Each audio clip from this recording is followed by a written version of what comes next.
Agora a gente começa esse bloco conversando com o Dr. Marcos Knobel, que é cardiologista, vice-presidente do Hospital Israelita Albert Einstein, e a gente vai falar, como eu prometi ontem, sobre infarto. Eu tenho ficado realmente preocupada com o número de infartos que está crescendo, de pessoas que deixam de buscar o hospital e acabam, muitas vezes, perdendo a chance de continuar vivendo. O doutor já está aqui via Skype, uma alegria revê-lo, doutor Marcos Knobel. Muito obrigada pelo seu tempo e sua disponibilidade para conversar com a gente, viu? Cláudia, tudo bem? Prazer é o meu estar aqui mais uma vez, conversando com vocês.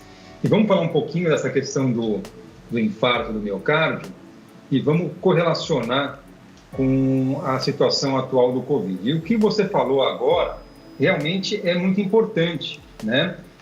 A vida fora as doenças relacionadas ao Covid, ela segue, né? Então, isso não vai impedir das pessoas terem seus problemas cardíacos, gastrointestinais, pulmonares, que não sejam, e outras ginecológicas, urológicas, a vida vai seguir, ok? O grande problema disso é que, pela situação do isolamento que muitas pessoas estão fazendo, em algumas situações em que a pessoa tem algum sintoma, ela evita sair de casa e vai postergando a procura a um médico, certo? E se enquadra o infarto do miocárdio. Nós sabemos que o infarto do miocárdio, ele tem inúmeros fatores de risco, ou seja, pessoas obesas, sedentárias,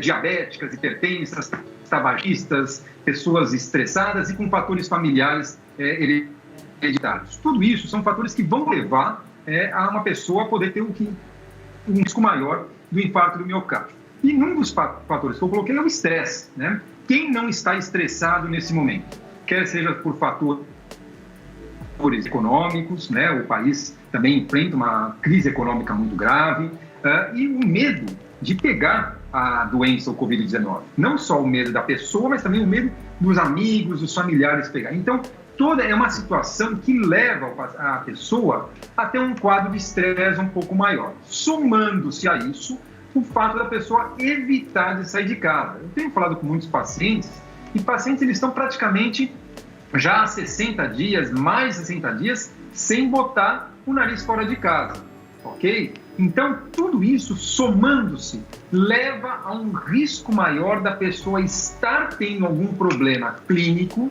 ou até cirúrgico dentro da sua residência, e pelo receio de sair e contrair o Covid-19. Paralelamente a isso, as pessoas têm um receio também de sair de casa para contrair o vírus. E diante de alguns sintomas que podem ser já um aviso que a pessoa vai evoluir para algum problema cardíaco, no caso, ou seja, começa a ter uma dor no peito, aí confunde que é o estômago, acha que está nervosa por isso daí, começa a ter um pouco mais de falta de ar. E num momento em que nós não estivéssemos nessa pandemia, essa pessoa sairia e procuraria o auxílio médico, ela fica em casa com receio de sair e de pegar o Covid. Consequentemente, ela está deixando de se tratar de problemas cardíacos e outros problemas também. E quando ela vai ter um sintoma maior, pode já ser tarde para fazer um tratamento. Veja que interessante. Em Nova York, como eles tiveram já, o pico deles foi antes do nosso, alguns levantamentos foram feitos e mostraram que o número de paradas cardíacas atendidas em casa aumentou 800%. O que significa? Justamente isso que eu falei. A pessoa começou a ter algum sintoma cardíaco, evitou de procurar o seu médico, ao pronto-socorro, e quando teve o problema maior, já foi uma parada cardíaca, ou seja, foi muito tarde. E paralelamente a isso, o número de infartos, o número de procura a pronto-socorro de pacientes com problemas cardiovasculares caiu muito. Ou seja, nós estamos deixando de tratar esses pacientes estão tendo complicações muito graves em casa devido ao receio dessas pessoas saírem para o hospital. Eu fico imaginando, doutor, que a gente confunde um pouco os sintomas. Hoje em dia, até por conta do medo, qualquer coisinha que a gente sente no nosso corpo já vem o pensamento, será que é a Covid-19? Será que eu peguei esse vírus? E a falta de ar, por exemplo, a gente ouve falar que é um dos sintomas, né? E você disse agora há pouco de falta de ar relacionado a um problema cardíaco. Agora, existe diferença de uma falta de ar para outra?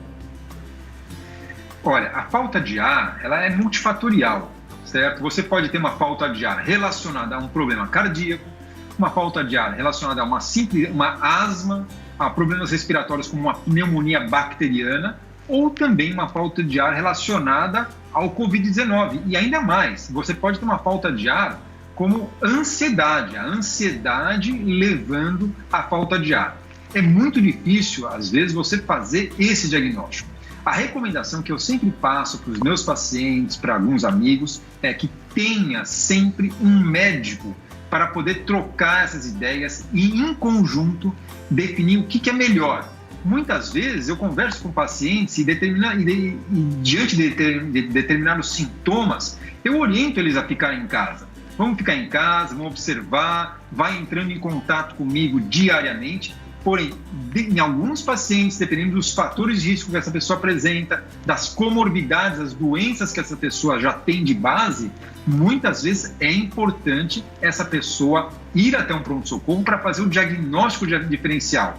Saber se é uma falta de ar de uma origem cardíaca, que está piorando a insuficiência cardíaca, de uma falta de ar até desenvolvida pelo Covid-19. Então, o meu recado é: divida essa dúvida com o seu médico e juntos achando qual o melhor momento de procurar o serviço médico ou não, ou fazer um tratamento a nível domiciliar. Perfeito. Voltando um pouquinho para a questão do problema cardíaco, mais especificamente do infarto, eu percebo que as pessoas têm dificuldade mesmo de perceberem se estão infartando ou não, né? O meu pai, por exemplo, já teve alguns episódios e ele mesmo falava, eu estava achando que podiam ser gases, eu estava achando que podia ser um desconforto abdominal e era um infarto, quer dizer, tinha que ter ido rápido para o hospital, graças a Deus foi a tempo, mas não é só ele, muita gente sente dificuldade em perceber se é um infarto ou não. Como é que a gente pode... Tem outros sinais além da falta de ar? Sim. O sinal clássico do infarto, né, da dor cardíaca, é aquela dor que ocorre bem aqui na região do lado esquerdo do peito, geralmente uma característica de um aperto, um peso, às vezes até uma queimação. Essa dor pode ser também que a gente chama retroesternal, que ela ocorre bem aqui no centro e às vezes ela sobe aqui da direção do peito para o pescoço. Também pode ter dor no pescoço, na mandíbula, uma dor isoladamente no braço, aquela dor que começa no peito, vai no braço. Isso que nós estamos falando é a dor clássica, né? A dor que a gente encontra nos livros. Porém, em muitas situações, nós temos infartos com sintomas atípicos, que aí enganam tanto o paciente e às vezes a equipe médica também. Então, aquela dor assim que começa uma queimação na boca do estômago.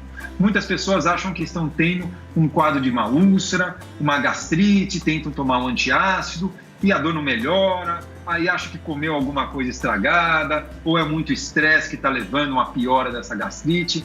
Então, os sintomas de um infarto do miocárdio, de uma dor cardíaca, eles podem ser muito variáveis e cabe também ao paciente tentar reconhecer, por isso que é muito importante educar o paciente em relação aos sintomas e uma rápida procura um serviço médico ou contato com o seu médico. Em algumas pessoas, os diabéticos, por exemplo, eles não têm tanta dor, eles já começam a se manifestar outros sintomas, por exemplo, a falta de ar. Então, às vezes, o diabético ele pode infartar sem dor nenhuma no peito, mas com falta de ar. Isso também confunde muito se a pessoa está tendo infarto ou se é um quadro pulmonar. Então, os sintomas cardíacos, eles são muito variáveis mesmo. Ok. Pessoas que não têm nenhum precedente, nunca passou mal, nunca teve nada no coração, ela pode infartar de repente, até por conta do estresse, de uma notícia, algo assim? Infelizmente, sim, Cláudia. As manifestações de um problema cardiovascular, na coronária, podem ser desde pessoas totalmente assintomáticas que estão jogando bola e vão cair dura no campo, até uma dor que só ocorre aos grandes esforços, ou seja, essa pessoa só vai ter uma dor no peito característica quando correu mais que 1 quilômetro, mais que 5 quilômetros. Pode ter uma dor que ocorre quando faz um pequeno esforço ou até uma dor em repouso prolongada, que seria, no caso, o infarto do miocárdio. Ok. Bom, a gente sabe que uma pequena parcela da população tem acesso a hospitais maravilhosos, como o Hospital Albert Einstein, né? E eu fico sempre pensando assim, neste momento, eu ouço na televisão que ainda existem vagas em alguns hospitais, mas para esses pacientes que não estão com Covid, será que os hospitais estão preparados para receber, por exemplo, um paciente que está com problema cardíaco? Esse é um grande problema, né, Cláudia? Eu acho que o Covid-19 está mobilizando toda a estrutura hospitalar, quer seja privada ou pública de São Paulo, do Brasil e do mundo, para dar uma prioridade para o Covid-19. Porém, em vários locais, como os hospitais privados também, você tem agora dois fluxos, o fluxo do paciente Covid e o fluxo do paciente não Covid. Como eu falei para vocês, a vida continua, os outros problemas clínicos, cardiológicos e oncológicos também continuam. Veja que interessante, uma pesquisa recente que eu vi do Hospital do Câncer, que no mês de abril desse ano, eles diagnosticaram 80% menos de tumores do que em abril do ano passado. Ou seja, não é que está diminuindo a incidência de câncer. Os pacientes estão desenvolvendo câncer, mas não estão procurando serviços precocemente no momento que eles poderiam ser tratados e até ter uma cura desse problema. Agora, infelizmente, em alguns serviços públicos, você não consegue ter as vagas necessárias para o tratamento de outros problemas. Todos os serviços têm que deixar uma boa parte reservada para o Covid e uma parte para pacientes não Covid.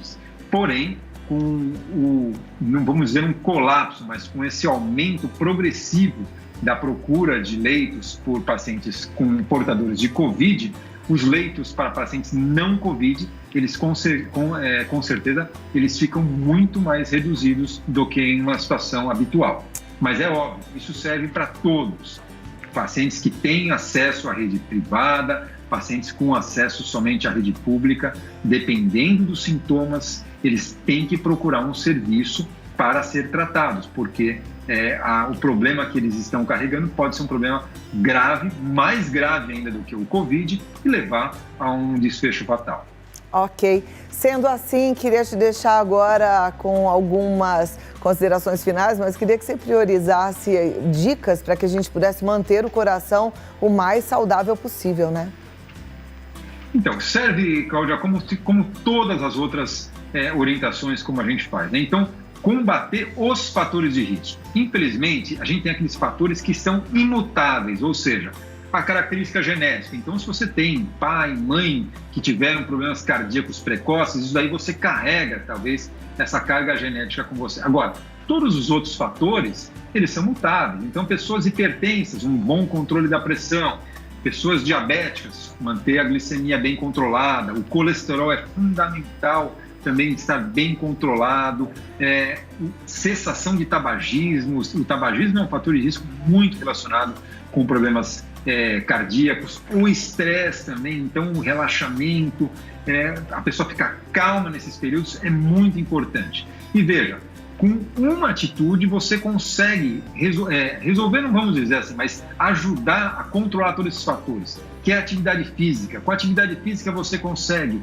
se condicionar do ponto de vista cardiovascular, você consegue perder peso, você consegue reduzir níveis de colesterol, reduzir níveis de glicemia e até controlar um pouco mais a hipertensão arterial. Em muitos pacientes nós não precisamos entrar com medicamento para fazer esse controle metabólico. Só com atividade física bem feita, você consegue tudo isso aí. Uma alimentação balanceada, com pouca gordura, poucos alimentos industrializados, com gordura trans, que é muito ruim para o colesterol, diminuição também de carboidratos. Tudo isso daí vai ajudar a uma saúde cardiovascular e a melhorar e diminuir esses desfechos dessas pessoas. Muito obrigada, doutor Marcos Knobel, sempre excelente, é sempre uma alegria revê-lo. Obrigada por ajudar os nossos telespectadores aí, pela excelência que você desempenha como médico, viu? Um prazer. Eu que agradeço, Cláudia, eu que agradeço o convite, eu estou sempre à disposição para falar com você e com seus ouvintes. Tá ótimo, um abraço para toda a sua família, em especial para o seu pai que mora no meu coração. Muito obrigada. Muito obrigado, para vocês também, Cláudia. Olha, o doutor Marcos Knobel é filho do doutor Elias Knobel, que é um cardiologista também mais antigo, maravilhoso. Aliás, que família boa. E é bom assim, né? Cerque-se de bons médicos sempre, tá bom?